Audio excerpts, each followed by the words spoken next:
যুক্তরাষ্ট্র চীন বাণিজ্য উত্তেজনার মধ্যে এক সপ্তাহব্যাপী এশিয়া সফরে যাচ্ছেন president Donald Trump. Malaysia, Japan ও দক্ষিণ কোরিয়া সফর শেষে চীনের প্রেসিডেন্ট শি জিনপিং এর সঙ্গে বৈঠক করবেন তিনি। বৈঠকটি হবে অ্যাপেল সম্মেলনের সাইড লাইনে আগামী বৃহস্পতিবার। যুক্তরাষ্ট্রের প্রেসিডেন্ট ডোনাল্ড ট্রাম্পের ব্যস্ত এশিয়া সফর শুরু হচ্ছে আজ রাতে। প্রথম গন্তব্য মালয়েশিয়া, যেখানে তিনি দেশটির প্রধানমন্ত্রী আনোয়ার ইব্রাহিমের সঙ্গে বৈঠক করবেন এবং এশিয়ান নেতাদের সঙ্গে নৈশভোজে যোগ দিবেন। এরপর সোমবার ট্রাম্প যাবেন জাপানে, সেখানে নতুন প্রধানমন্ত্রী সানায়ে তাকাইচির সঙ্গে বৈঠক করবেন মঙ্গলবার। জাপানের পর গন্তব্য দক্ষিণ কোরিয়া, যেখানে প্রেসিডেন্ট লি জে মিউং এর সঙ্গে তার বৈঠক নির্ধারিত আছে বুধবার।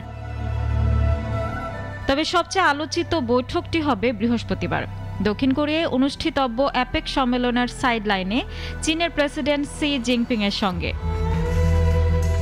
হোয়াইট হাউসের প্রেস সেক্রেটারি ক্যারোলিন লেভিট জানান, সফরের প্রতিটি পর্বে আঞ্চলিক নিরাপত্তা, বাণিজ্য এবং প্রযুক্তি সহযোগিতা হবে আলোচনার মূল বিষয়।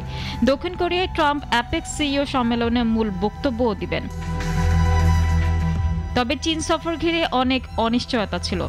বিরল খনিজ রপ্তানিতে চীনের সাম্প্রতিক নিষেধাজ্ঞা ওয়াশিংটন বেইজিং এর সম্পর্ককে আরও টানটান করে তুলেছে।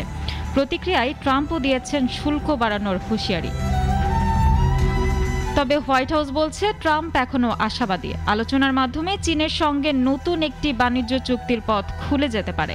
এশিয়া সফর শেষে আগামী বৃহস্পতিবার সন্ধ্যায় নিজ দেশে ফিরে আসবেন মার্কিন প্রেসিডেন্ট। ইত্তিফার রহমান, নাগরিক।